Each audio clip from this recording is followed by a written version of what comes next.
மா ஆ என்ன யாரா செய்ய போகிறேன் நீங்கள்? இதோ எறா பிரியாணிமா. எறா பிரியாணி தான். எறா 65 போட்டிருக்கேன். நீ பாருங்க, எறா 65 போட்டிருக்கேன். ஓகே அதான் கொஞ்சம் எறா இதுலேருந்து எடுத்து சின்னவன் கேட்டான்னுட்டு எறா 65 போட்டிருக்கேன். நல்லா பாட்டில் கொஞ்சம் இதுவாக வேகட்டும். ஓகே அதுக்கப்புறம் அந்த பிரியாணிக்கு சொல்லிடுறேன். ஓகே சரி, உங்கள் இன்ட்ரோ ஸ்டார்ட் பண்ணுங்கள். ஹாய் ஃப்ரெண்ட்ஸ், இன்னைக்கு எறா பிரியாணி பண்ண போகிறோம். எப்படி பண்ணலான்னு பார்க்கலாம் வாங்க. எறா 1 கிலோ எடுத்துருக்கேன். தோல் உரிச்சு க்ளீன் பண்ணி வச்சுருக்கேன் எறாவை.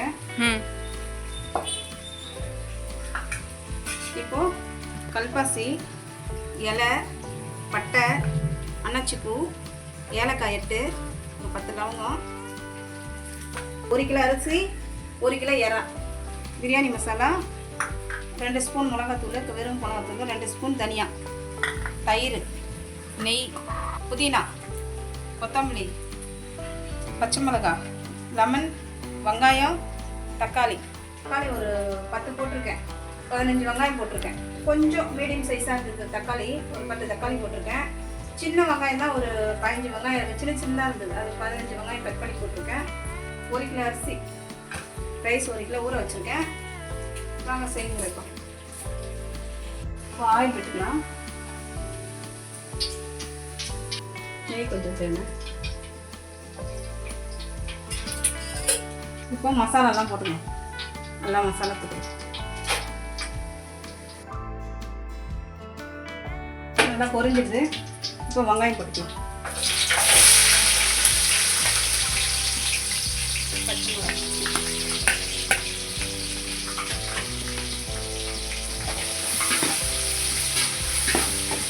ஒரு கிலோக்கு எத்தனை பேருக்கு வரும்?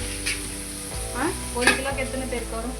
சாப்பிடலாம். 1 கிலோ அரிசி போட்டோம்னா 1 கிலோ எறா போட்டோம்னா சாப்பிடலாம். 10 பேருக்கு தான். இல்லை மிஞ்சி போனால் நிறைய சாப்பிட்டா 8 பேர் சாப்பிடலாம். இப்போ 1 கிலோ அரிசிக்கு 1 கிலோ இறா தான் போடணுமா? இல்லை அப்படின்னா இல்லை, ஒரு 1/2 கிலோ கூட போடலாம். ஒரு திட்டம் ஒரு 1/2 கிலோ கொஞ்சம் நல்லா இறாலாம் நல்லா கிடைக்கும். அதுக்கோசரம் தான். இப்போ சிக்கன் போட்டோம்னா பெருசு பெருசாக இருக்கும். அதனால் எறா போட்டால் நிறைய கொஞ்சம் எறா கிடைக்கும்.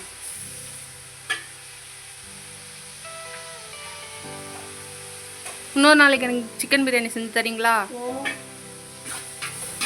அடுத்த வாரமே பண்ணி தரேன்.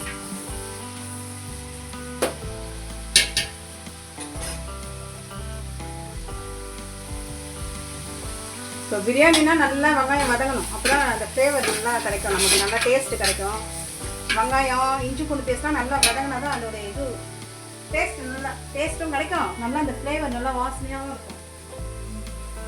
இஞ்சி பூண்டு பேஸ்ட் அதை வச்சது நான் சொல்லலை, இதில் போட்டுக்கலாம். இஞ்சி பூண்டு பேஸ்ட் அதில் பக்கத்துலேயே இருந்தது, நானும் கவனிக்கல. பிரியாணிக்கு வெங்காயம் வதங்கிட்டு இப்போ இஞ்சி பூண்டு பேஸ்ட் போட்டுக்கிறேன். 1 2 3 4 ஸ்பூன் போட்டிருக்கேன். நல்லா வதங்கட்டும். இது இஞ்சி பூண்டு பச்சை வாசம்லாம் நல்லா போட்டோம். தக்காளி போடுறேன். நல்லா வெங்காயம் வதங்கி போச்சு. இப்போ தக்காளி போட்டுக்கிறேன். தக்காளி போட்டு நல்லா வதங்கட்டும். இப்போ உப்பு கொஞ்சம் போட்டுக்கிறேன்.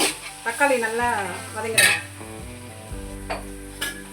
ஒரே பரபரன்னு இருக்கீங்க இன்னைக்கு. அதோ சமையல் கெஸ்ட்டு வந்திருக்காங்க, அதுக்கோசரம் கொஞ்சம் பரபரன்னு இருக்கு. கொஞ்சம் நல்லா வதங்கட்டும். அரிசி எவ்வளோ நேரத்துக்கு ஊற வச்சிங்க? அரிசி ஊற வச்சு ஒரு 20 நிமிஷம் ஆகுது. அரிசி ஊற வச்சு புதினா போட்டுக்கிறேன். அதில் புதினா கொஞ்சம்,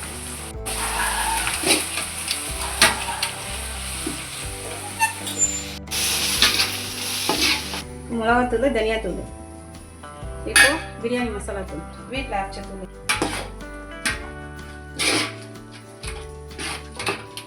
இப்போ மசாலாலாம் போட்டிருக்கேன். நல்லா எல்லாம் எண்ணெய் திரிஞ்சு வரட்டும். எண்ணெய் பிரிஞ்சு வரணும். நல்லா எறாவை போட்டுக்கிறேன். இப்போ 1 கிலோ எறா எடுத்துருக்கேன். 1 கிலோ எறா போட்டுக்கிறேன்.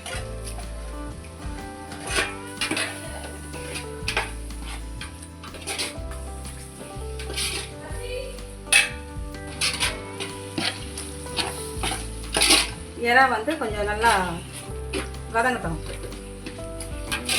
அந்த உப்பு காரம்லாம் அதில் பிடிக்கணும். எறாவில் நம்ம தண்ணி முன்னாடியே ஊற்றிட்டோம்னா எறாவில் பிடிக்காது. சாப்பிடும்போது சல்லுன்னு இருக்கும். அப்போ அதுலேயே இறால் நல்லா உப்பு காரம்லாம் பிடிச்சா கொஞ்சம் நல்லா இருக்கும்.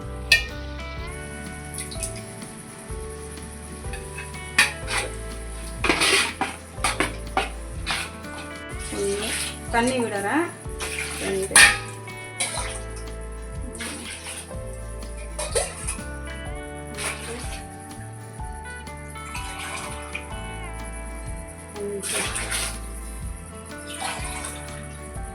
ஆறு 7 8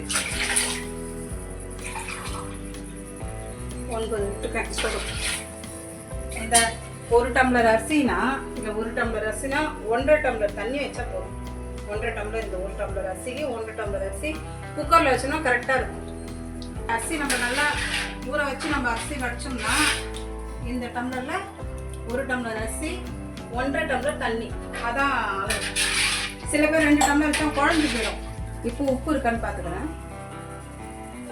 உப்பு கொஞ்சம் போடணும். உப்பு கொஞ்சம் போட்டுக்கலாம்.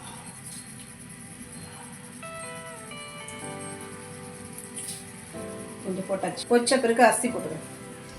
இப்போ தண்ணி கொதிக்குது. இந்த ஸ்டேஜில் அரிசி போட்டு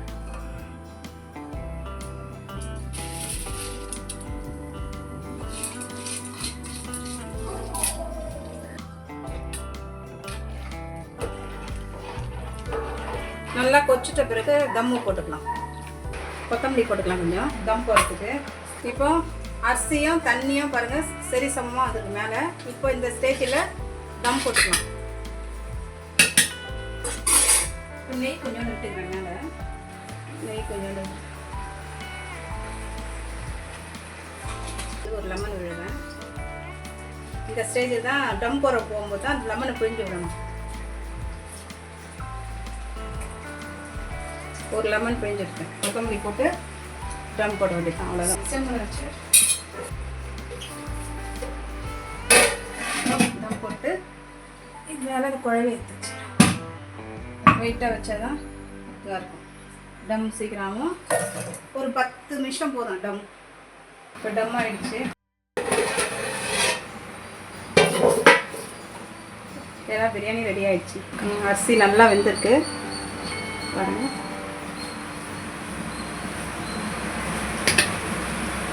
சைடில் இருந்து உடச்சி எடுங்க. அப்படியே எறா பிரியாணி ரெடி. இங்கே பாருங்கள், எறா பிரியாணி ரெடி. எறா பிரியாணி ரெடி ஆகிடுச்சு. நீங்கள் செய்து பார்த்துட்டு சொல்லுங்கள் கமெண்ட்டில். Bye friends. தேங்க்யூ.